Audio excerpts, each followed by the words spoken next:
And now, here's your host, Alessandra Torresani. I already love this interview so much because I was just, first and foremost, I was so excited and my daughter's so excited and she's out on a walk right now. And I was like, you can come at the end.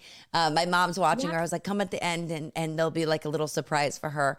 But I have been watching you on my TV for so long that to see you in real life is like meeting a celebrity, like a huge celebrity, because it's like, I think it's even more wild for me because I'm an actress, and for me, meeting other actors, like, yeah, I can be like, oh, I'm a fan of yours, or musicians, but you are my daughter's like one and only favorite teacher, just person in the morning. This is how we have our breakfast. It's the only way we can get through our breakfast is if we put on Silly Miss Lily. So for those over the age of 5, you are known as Lily Coco, and those under the age of 5, 0 to 5, Silly Miss Lily. Lily, welcome so much to Emotional Support. I'm so thrilled that you're here. This is so fun, and I can't wait for everyone to hear your whole story. I actually didn't even want to do that much like Googling and insight because I wanted to hear from you really everything. All I just know is Russia because our mutual friend who's Russian introduced us. We are just so excited to have this conversation. So Lily, welcome. That was a very long-winded intro. It was, but it was such a wholesome one where I feel like my whole heart kind of opened up and got this hug from you, you know? Good. It's like this warm, I used to drink. I don't drink anymore. But when I did drink, if you are a drinker, when you take that shot, that's vodka, right? So you take it and then everything just warms up. Like it just does. Your whole body tingles. Yep. I know that feeling. Yes. Right. I'm not comparing your introduction to a shot, but in, like that kind of warm, exciting. I will take it. I kind of like that. That's really fun and different and special. So I'll take that. Thank you. Yeah. It's somewhere between that really warm hug and that excitement of, I don't know, I guess just kind of living in the moment. Yes. I think when I think 20s, drinking, clubbing, out with the girls, whatever, it's like, man, the excitement. You don't know what the night is going to hold. Yes, who you're going to meet. Yep. Right. And then you take the pictures, you make the memories, right? And then in the morning, you're just like. Or if it's a really good night, you don't even take the pictures because you forget to take the pictures. So that's how you know it was a really good night. It's so true. Although sometimes when I come across like old videos and pictures, right, it's like hearing an old song, smelling something your mom cooked, where that memory just jumps back to you. And then there are some nights where I'm like, man, it'll pop up and I'm like, I don't even have like a picture or video of it. And I wish I could go back and see it. And don't you always sometimes feel like, am I making this up? Did this really happen? Because I know that this happened, but I can't place where it happened. And but you remember the feeling and that memory. Right. It's odd. It's crazy how much our minds can do, where they can take us. But memories and going out and warm hugs and taking shots, all of that. Well, so happy to be here. I'm so happy you're here. And I'm just so excited to hear, the story of how you came here, you immigrated to America, how you became this incredible, incredible teacher. I have to also tell you, like, I have introduced you to everyone in our music class virtually. I use this in quotes, and every one of the moms has written me and the dads, and they've been like, wow, how did we not know about Silly Miss Lily before? Because the first, we'll get into your story, but I just want to, before I forget this, the first video that I watched, you were talking about velocity, and I was like, oh my gosh, she's using big words. It's not just annoying high-pitched voice of singing the Itsy Bitsy Spider, which is great, but then your child moves to like a different state of imagination and vocabulary and interest. And my daughter, Lady, has a very She has a very scientific mind. She has a very mathematical mind. She's like a little engineer, we call her. So when you were using these big words and you were, showing different things and how things work and how you can put things together, I was like, oh my God, I'm finally like, I don't feel bad that the the YouTube is on. You know what I mean? The YouTube. It's not Yeah. the YouTube. It's YouTube. See, that's my age right there. That's showing the age. But you know, that's so exciting. So how did you start? How did you become Silly Miss Lily? I feel like kind of my childhood and moving over added, let me go back, because I feel like I'm at this point where, you know, when the puzzle pieces start coming together, right? Yes. And certain things start making sense. And when you finally are looking hindsight 2020, you're like, now I can see why this happened. It has brought me to this point. It has brought me to this point. And so I think the becoming of Silly Miss Lily is like me finally putting these puzzle pieces of my life and almost my previous lives together, right? Sure. Because there was the Russian me, the childhood me, high school, college me. I went to LA for a few years, so there was very much an LA me. Right. And so, and now when I entered motherhood and kind of kids education in general, this is now Silly Miss Lily, kind of putting these puzzles together. And I'm looking back of like, wow, I'm kind of really finally seeing the big picture that I'm supposed to. Yes. And so but I feel, so when you're like, so how'd you become like Silly Miss Lily, right? Like, I was like, oh, I think I'm finally seeing almost what I'm supposed to be, right? Like realizing your true calling, right? Kind of like, wait, this really does make sense. And having that aha moment of like, oh, wow, I was supposed to be doing A, B, and C, and that's why I'm here right now. You know, I feel like you're very lucky in a sense, because a lot of people don't ever get to have that full picture moment. And I think it's a very enlightened moment in a way, because it's reflecting on different lives that you've lived, right? And a lot of people don't get to live many different lives. They get stuck in one life and they don't ever pull themselves out of the box, if you will, you know, and get to see that. So I think it's really magical that you're able to see that moment right now and experience that. You know, I feel just like, feel really lucky. I feel like almost like that's crazy that that's happening to me right now. Like I wouldn't see myself getting here. And I'll start at the beginning, because I feel like that will kind of really paint the picture of where we're at. So I did move from Russia. I was in Siberia. How old were you when you left Siberia? We were 6. Wow. Well, I was 6. I have 2 half older brothers. And at that point, my biological father was like abusive, drinking, physical, you know, so it's like the way I remember it, my mom just kind of like got home one day. It was like, hey, pack your bags. We're getting on the train. Wow. We took the train to the other side of Russia to like my grandma's. Wow. Right. And so, but I was also still really young. And so the love that I had for my dad was like, well, that's my dad. Yes. Right. Right. And the behavior that I witnessed to me said, this is an appropriate behavior for someone who loves you, that they express. Because when you see it coming from your family members and you love your family no matter what we see is what we accept, right? Because it's like, oh, well, this must be how you show love. Right. It's almost learned behavior. You don't know any different. Yeah. Right.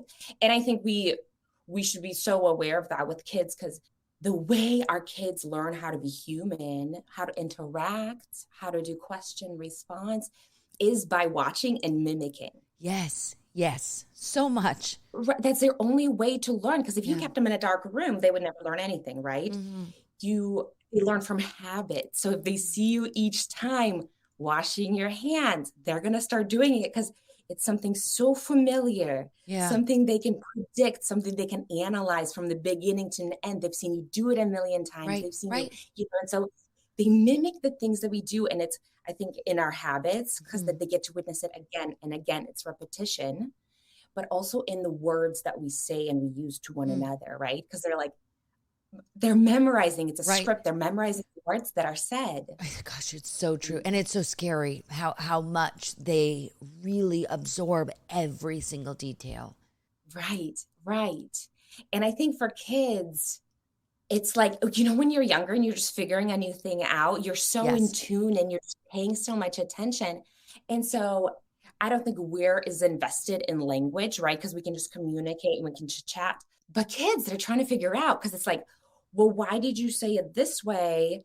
You said, I went to the bathroom, but now you said, hey, you have to go to the bathroom, right? It's like, why are you using two different terms? Well, when I said, right, it's like, but when they repeat you, oh, I go to the bathroom. And then you repeat back, I went to the bathroom. They're like, why? Right. Or yesterday you told me it's I go. I'm saying I go. And you're telling me went, like when, right? So it's like they're analyzing and watching just how we say past tense, present tense. When do we say it? How, why, where? Like they're learning the language. Right. And so all of that is, again, back to, rewinding back to my childhood. So I think observing the behavior and the conversations for kids, for me, I learned kind of like the chaotic atmosphere is okay. Right. Name calling, right? And I'll tell you something else. As I've grown up, I've tried to like go back inside and try to heal certain childhood traumas and the experiences that I've had, right? And so you kind of start looking inside and looking at things. And then I wanted to like clear all the bad things and all the stuff that kind of causes that ickiness.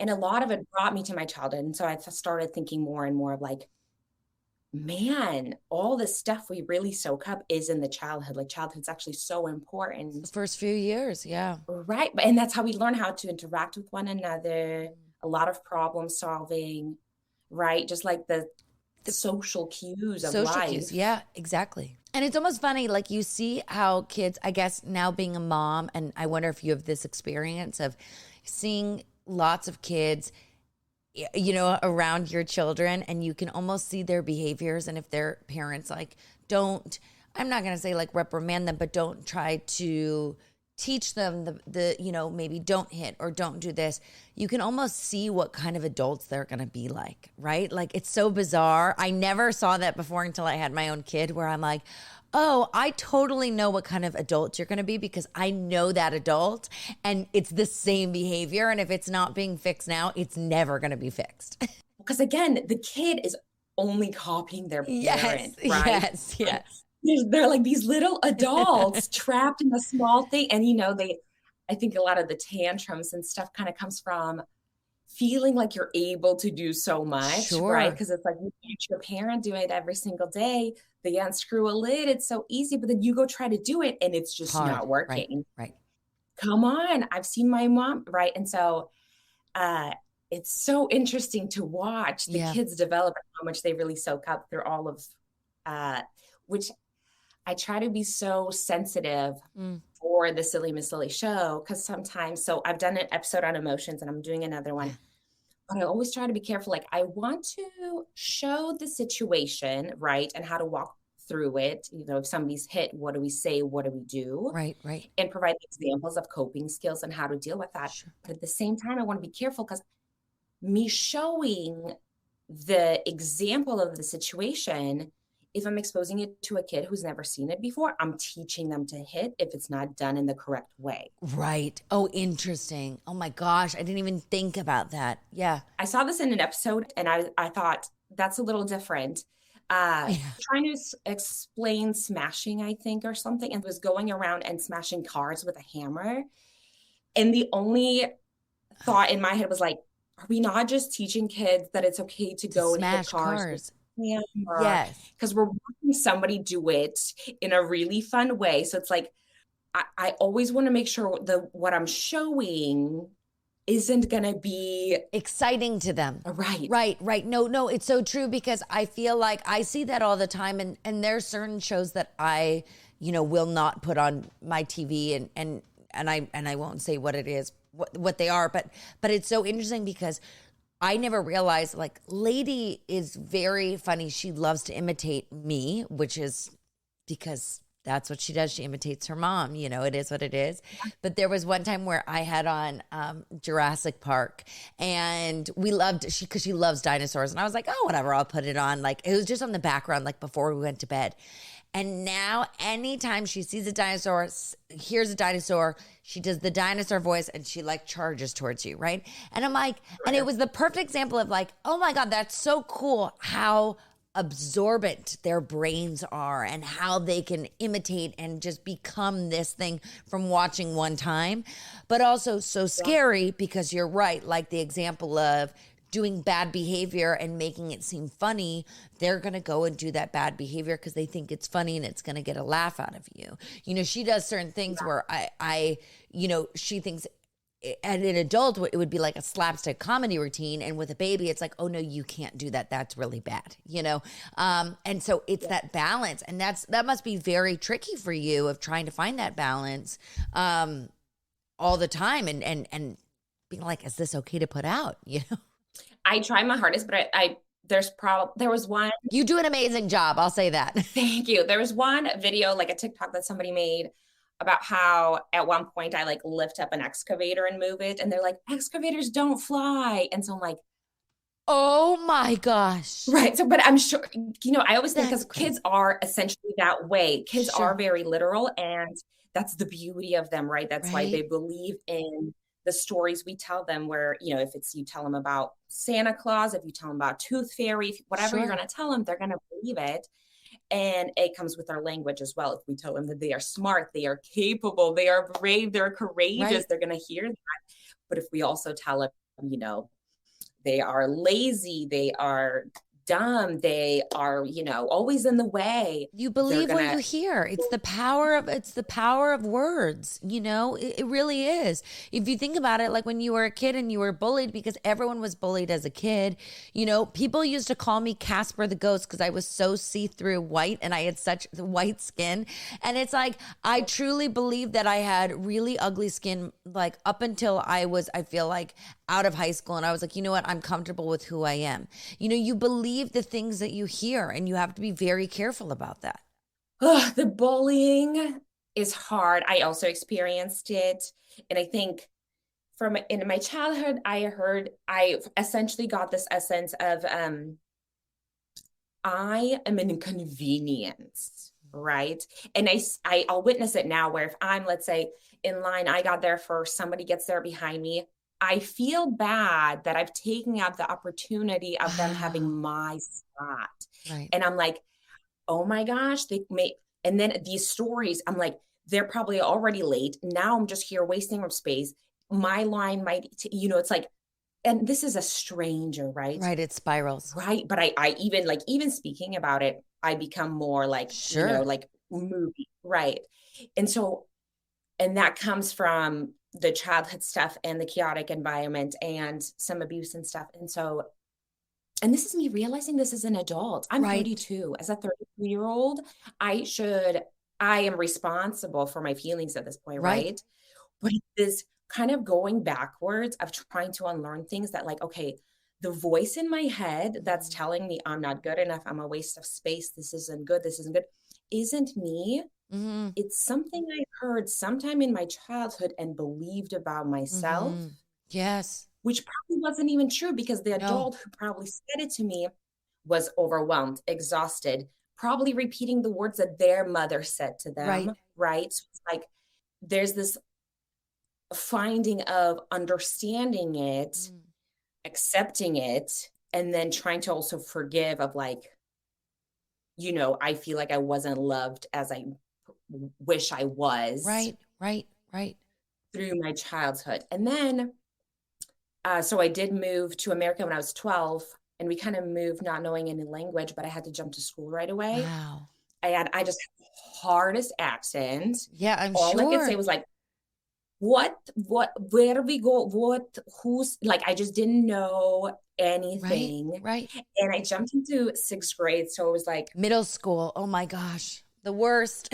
You know, it was ours did, and then you went to junior high 7th through 9th. So it was like So it kindergarten was through the sixth grade end of best friends. right. Right. So they've all been friends for 6 years. And now I come in and I don't speak their language. I don't understand the jokes because it's like cultural references I didn't know. Certain things that are like, let's do a rain check. And I'm just like, what rain? Yeah, where's the rain? I don't see it coming out of the sky. Because when you're translating, you do the literal translation. Sure. It's harder with jokes because often they're connected to like a movie quote or an instance or a thing. And if you don't know you're lost. You don't have those landmarks of a map of the experiences to pull together. Right. And so I was 12 and experienced this like complete isolation culturally, language-wise. I grew up in like a little village where if you needed bread, you walk down the street, you give this like grandma some money. She gives you bread from the back and you walk it back, right? And here, we moved to America. I was in Washington State. We went to the store for the first time, like a grocery store.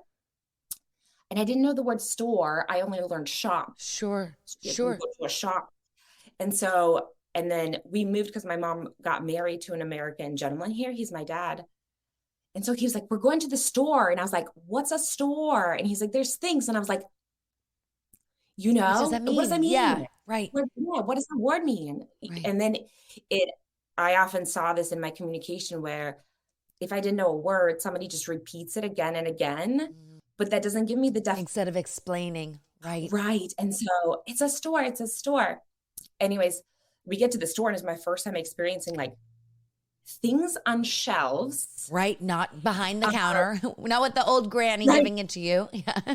Right. And then I thought this was so crazy. You just go and you pick up the food that you need and you put it in a cart. Wow. And then they like trust you to have enough money to just buy whatever. And I was like, what in the world? And aisles of stuff, right? It's like overwhelming. I'm sure, like overstimulation. I was in this place of going right into my teens in a new culture, feeling isolated due to communication, right? And I struggled a lot, but I will say this, that I think I fought through it well, because after about a year and a half, I was fairly fluid in the language. Wow. I mean, which is unbelievable. I mean, if someone were like, hey, can you learn Russian in a year? I would be like, we're okay. Like, it's not going to happen. I'll tell you what, I think it came to a survival instinct. Right. Oh, interesting. Because it was like, I was in a place where if I didn't, I wasn't gonna culturally, socially, emotionally survive. Right. Because I can't ask for the things I need. I can't even ask to go to the bathroom, or if I'm thirsty, if I need water. I had a miscommunication with teachers. They said the assignment was due Friday. So I thought we were gonna do an assignment on Friday. But then he said it was due Friday, not due Friday. D-O, right. It was D-U-E, and it was supposed to be done. And I, as like a people pleaser, trauma survivor, like I don't want to cause any conflict. And now I've caused conflict for a teacher to call my parents into a school in a new country. Right. When I'm trying to voice my opinion saying, I thought you said it's due. We're going to do it Friday. He's like, yeah, I said due. And I'm like, we're both saying doo-doo here. What does this mean? Yeah. And now you're calling my parents and I don't know why. Well, and it's shame. Like you feel the shame that comes up and you're like, but I'm trying my best. I am doing my best, right? Like, how is this happening? Right. And you know what? I think putting that together, when I think of toddlers, I think their biggest almost insecurity comes from a place of not being fully to express themselves to the point that they want to. Wow, I love that. Whether they're saying the word incorrectly, whether they don't know what the actual word is, and so all they can do is start shaking. Yeah. Because I lived in that place of not being able to express that I'm hungry, I'm thirsty. And then when I started getting into like baby milestones and understanding, it's like, oh my gosh, these things are important for basic communication, basic needs. Because if we're looking at the hierarchy, right? First thing you need to get covered are your basic needs before you can start pursuing dreams, hobbies, self-actualization. Right. Okay, right? It's like you're in survival mode. Yes. And so Yes, you're in toddlers survival mode. are in survival mode. And the reason they love security is like the rest of us, when we have predictability, we can account for that.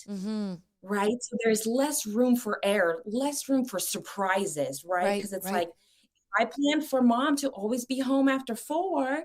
I know she's going to be home at 4, but if that changes, the surprise of it, the not knowing what's ahead, because I think in general, we're all kind of like crippled by the unknown, right? When we don't know what's going to happen, it could be 100%. really difficult to take a step ahead, to kind of take a breath, right? You're stuck in that sort of like, am I going to be able to eat tomorrow? Am I going to have a roof over my head tomorrow? Is this right? When that unknown is going on, it's so hard to even sleep.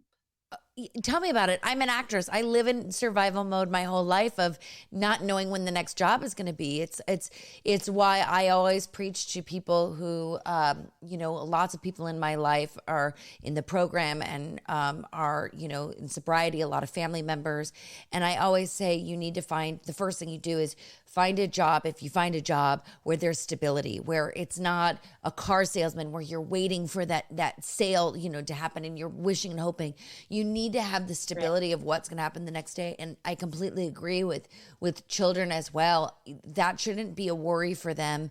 I'm not talking about how they're going to eat, but you're right. The communication, the stability of being able to know how to just simply communicate and be like, hey, I need to go to the bathroom, or I'm hungry, or I'm thirsty. I need water. It's like, I never understood the importance of American Sign Language other than, for the deaf community. And wow, do I feel so ignorant and so stupid when I had this baby and I started to learn different ways to sign, and seeing her sign when she wants it, as simple as just milk when she was doing it when she was so little.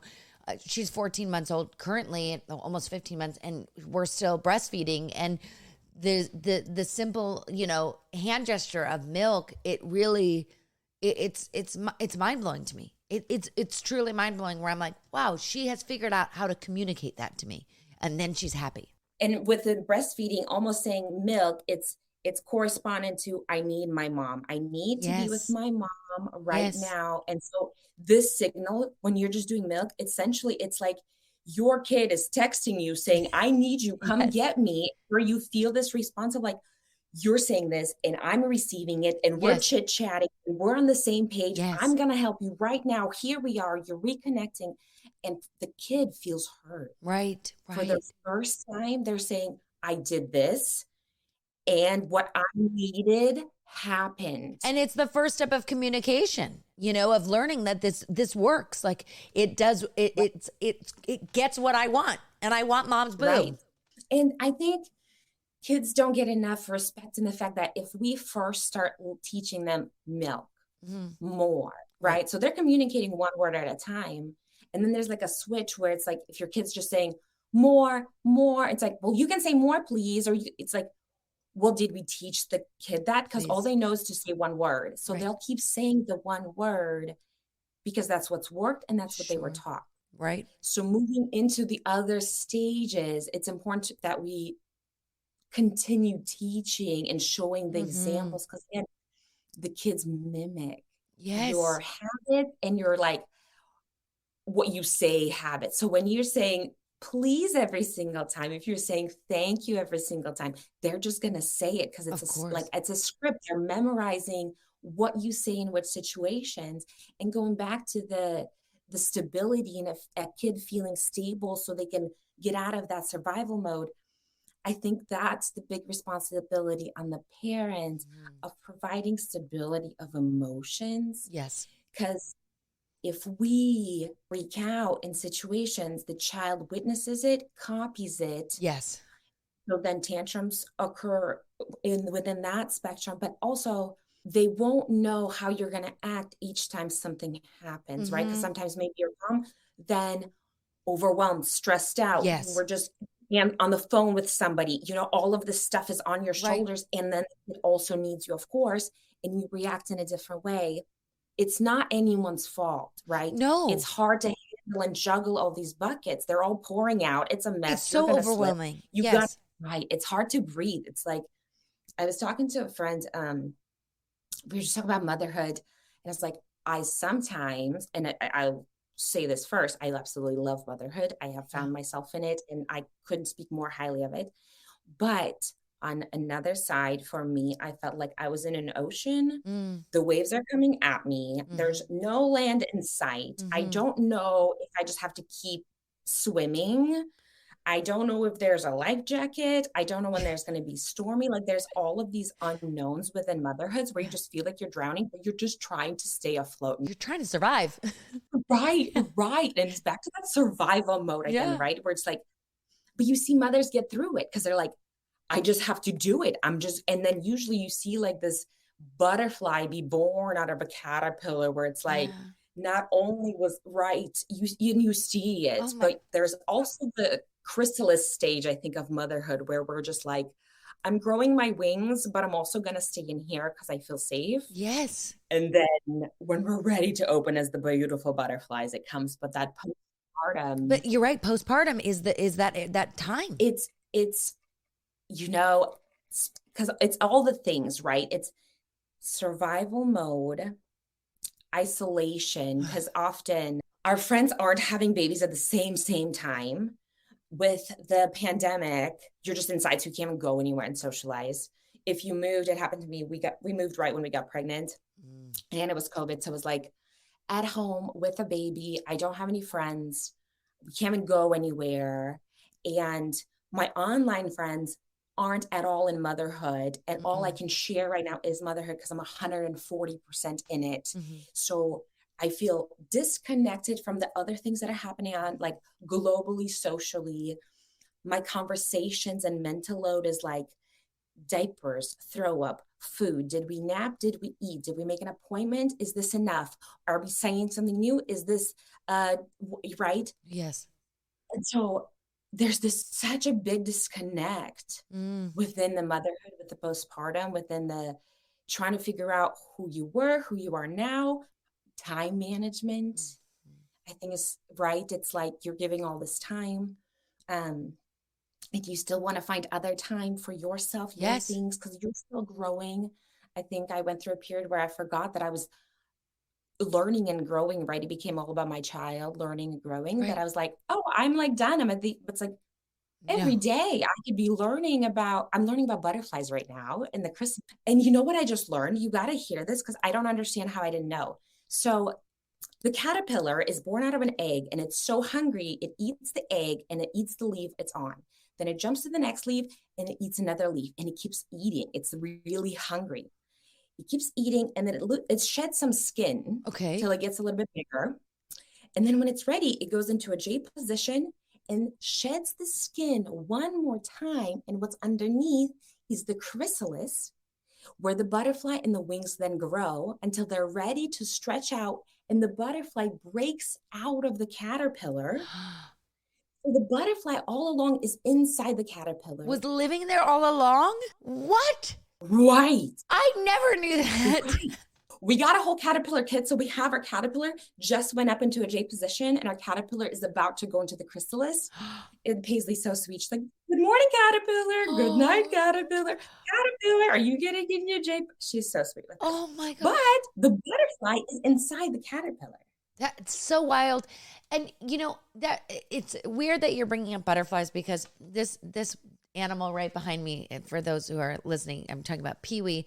He passed away I think it was 2 weeks before my daughter's first birthday. And it was super unexpected. And he was, he was my baby boy. He was over 15 years old. I'd had him since he was really little. And I'm petrified of butterflies. I don't know why. It's something, I don't like bugs, but I'm petrified of butterflies. They're unpredictable. They will come at your face when you don't ask them to. Like, you're like, just get away. People that go through butterfly like nets and they're like, oh, let's go to this experience. I'm like, you guys are crazy. You're just asking for like horror show. And so the irony is he, to me, comes as a butterfly. And I see him every single day, and he comes by where his little statue is, and he comes as this monarch butterfly. And I've just grown to love these butterflies so much. And every time I put on the TV, there's some news that I'm learning more and more about a butterfly to make it more calming. And I heard this woman talks about the significance of butterflies when it comes to passing people. And if you see them, that it's not about, oh, that's them floating along like in the sky. It's about transition, and that there's more to this life, and there's more beauty, and that's what butterflies become. If you become a butterfly, and you sense that someone is a butterfly, that they've transitioned and they're showing you that there's more to this world and there's more beauty. So I love that you're saying this and comparing it to postpartum, because I had a very, very, very tough time postpartum.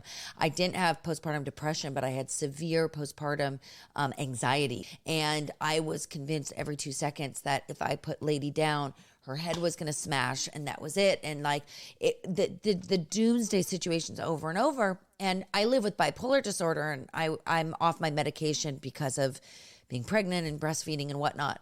And so it's heightened everything right to the extreme. And while I have a very supportive husband, something that you said that I think is very important of the isolation is I've never felt more lonely in my entire life than when I had first given birth, because my mom's my best friend, and she was living with us and helping take care of my daughter, and my husband was very supportive, but I was so lost of who I was. And I didn't understand. I wasn't able to identify that was what was going on until 15 months later, I'm going, oh, wow, that's what it was. Is I felt lonely because I didn't know who I was anymore. I didn't recognize myself. And motherhood is the best thing. And I'm the same way. I recommend it. But it is a very, very scary time in those first, I would say, 3 months, where there's so much going on. And if you don't have a million hands at once helping out, and you're able to be centered. I mean, moms that are like, oh no, I felt great, and like I had another baby right away. I'm like, how? Like, how did you do that? How were you able to experience that? But everyone's different.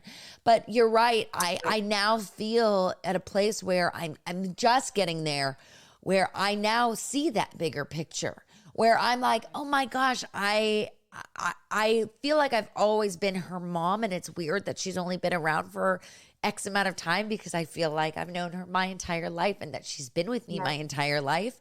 But I'm at that point where I'm just becoming the butterfly and rediscovering myself. And so it's so wonderful. I love hearing that the butterfly's always been inside the caterpillar, and it's just coming. I mean, what a moment right now.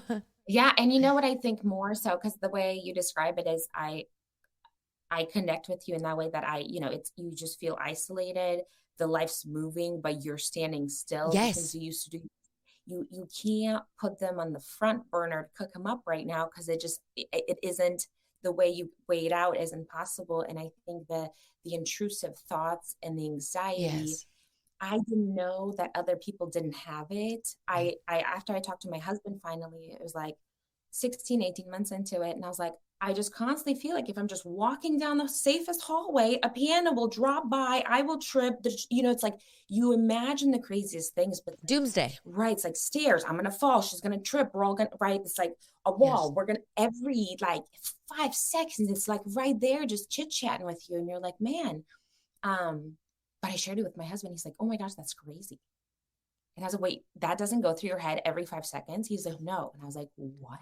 Yeah.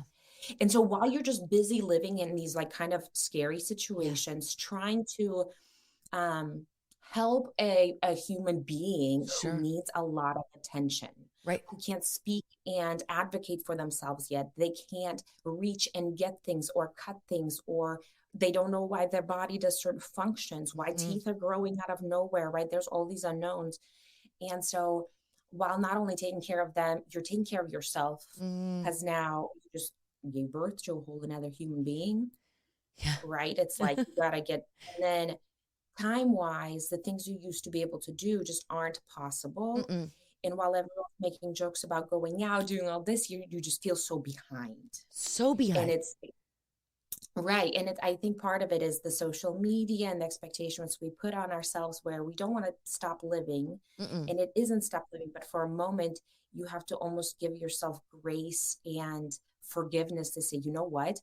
I'm going to go into my chrysalis because right now my time needs to be divided elsewhere. Yeah. But in the meantime, I'm going to work on my wings, right? I'm just going to be in here growing for a little bit. It's going to be a lot of downtime, a lot of nursery rhymes. But then when not only have I created this awesome human being who's now my best friend, right? They pick Yeah. up all of your things, whatever you're Totally. interested in, they're interested in, right? You're just Yeah. kind of building your Yeah. best friend. So then when they're of height to do things, to do stuff, you're ready to open up your wings. But I think it took me some time because before I saw the big picture in the puzzle, it almost seemed like all my puzzle pieces of ever were flipped upside down and all I saw was nothing. It's like, well, why did I ever do this or this if I'm not even doing that anymore, or I'm not doing this anymore? And it's like, you see nothing. I think that realization of like, I need to get out of this. Yes. So kind of start those puzzle pieces, to start putting them together. Like, and I, for me, I had to find a place where I was like, I don't recognize myself. It was hard to look in the mirror. It was hard to even make a joke or reach out to a friend because it's like, oh, I feel forgotten. They probably are doing something else, like this feeling of non-existence again. Right. It's even hard to communicate it, right? Because it's like essentially, oh, you just gave birth to your best friend. You're just there. You're at home. You could be, it's like on paper, wow. And then you're like, well, do you want to know the real, like, nitty and gritty and the intrusive thoughts and the anxiety and all of this? And that's also scary to say out loud because my fear was always, oh my God, the doctor's going to take away my baby if I say these intrusive thoughts out loud, But then they're just thoughts, right? And so I want to be able to practice what I preach in the sense of no, thoughts are not real. They're just thoughts. They go in one ear and out the other. And I want my daughter to know that. And I want her to understand that in emotions, but you don't want to like throw that on them right now as they're like very young. But I want to create an environment where, I was very lucky that my mom was very open, to therapies and getting me help at a very young age. And that communication was there. And I want to be able to continue that, with all the knowledge and all the wonderful people, such as yourself that I've had on this show, that I've got all this knowledge. And now it's like teaching that knowledge to my child, Was there anyone when you were young that was like an inspiration that you like looked up to, like, I don't know, like I don't mean as a family member, but someone that was maybe in the kids space. Like for me, I was obsessed with Pee-wee's Playhouse and Mr. Rogers. Was there someone like that where you found inspiration if you're like, you know what, this is something that I would like to do. And this is kind of the person that I want to follow. I think it's a mixture of things where when I moved, I try to catch English conversation for my age through watching TV. Yeah. So I watched Disney Channel of and course. I watched Lizzie McGuire, That's So Raven, right? And so that's where I would get like my little phrases, how to and I try to understand the culture. And so learning the culture and the language, I looked up to learning on TV in a sense, right? Without really knowing it. I think subconsciously they were reparenting me in a new, not that I was parented by Disney Channel, but when you observe something all day long, you take examples from it. And so I think the animation and the little kind of kooky character is almost Disney Channel kind of fun. Yes. I even in LA and stuff, I used to always go to I just connect with kids. I would read to children to different classrooms. I would do story time. Even at parties, I would just always hang out with the kids. I would be with adults, but I just love kids. I want to acknowledge them, hear their ideas. They're so cool. And so I think between being drawn to kids, understanding the toddlerhood in a way that I parallel it to me not knowing the language, not being able to communicate my needs, and learning from TV, to I don't want any kid to feel like I did, Right. where they can't communicate something. Like if they Right. can't even pronounce the word, at least they can use sign language Right. or go point at a poster Right. or, like Give just to them be able to, options. right. And then, I try to do a lot of conversation and Hmm. question and response where it's like, hey, would you like this? Yes, I would like this. Because Right. learning a language, you might learn the nouns, but not how to properly say it in a Oh, setting. 100%. It's simple things. I love talking to you. I know I could do this forever. Easy. It's easy, right? It's Oh, like you can feel it yes. when it flows. And I think it's something from right, like those roadmaps, the connection of motherhood, Yep. understanding things. Motherhood's hard, the postpartum. Did you hear about matrescence? No. The term? Oh, Okay. wait, of course I did. I thought that you were saying like this was a pill. Yes, I did.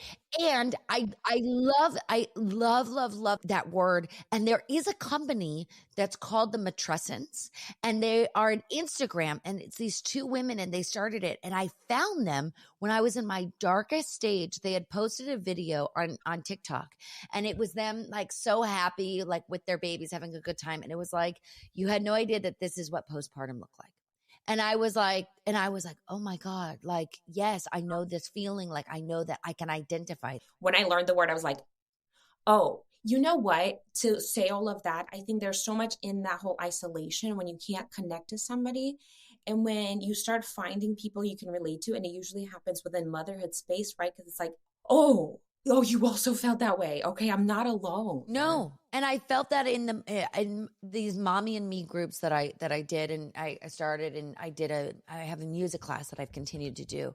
And I'm telling you, these moms that are in the class, they were people in the neighborhood that we had seen and been like, oh my God, do you want to join a class? Like, do you want to do something? And I have felt such a connection to these people, to some of them even longer than a lot of the friends that I've known in my life, because there's just a certain bond, and there's certain emotional, like, I would say there's something there's almost a low that you hit, right, of your emotions, of like just totally depleted. You have nothing left. You're on survival mode. All you can do is just feed your baby, take care of them, make sure they're alive. Like, that's what you have to do. So when you find people that understand that low that you've been through, that hardship, that stress and anxiety, it's a bond like you can't imagine, right? It's a bond like no other. How did you, just when you decided to do these YouTubes with your daughter and stuff, Paisley, which is amazing, Paisleys Corner, it's so cute. Did you, decide that you wanted to get into teaching, and that's what you wanted to do? Do you see like a bigger picture than just the YouTube? Because you're so incredible, and you're touching so many children's lives. It's unreal. It started out much smaller of an idea than what I have a vision for now. At first, it started out with I wanted to share the activities we did at home because I thought I saw it in my daughter, the language development, I using the words, the fun.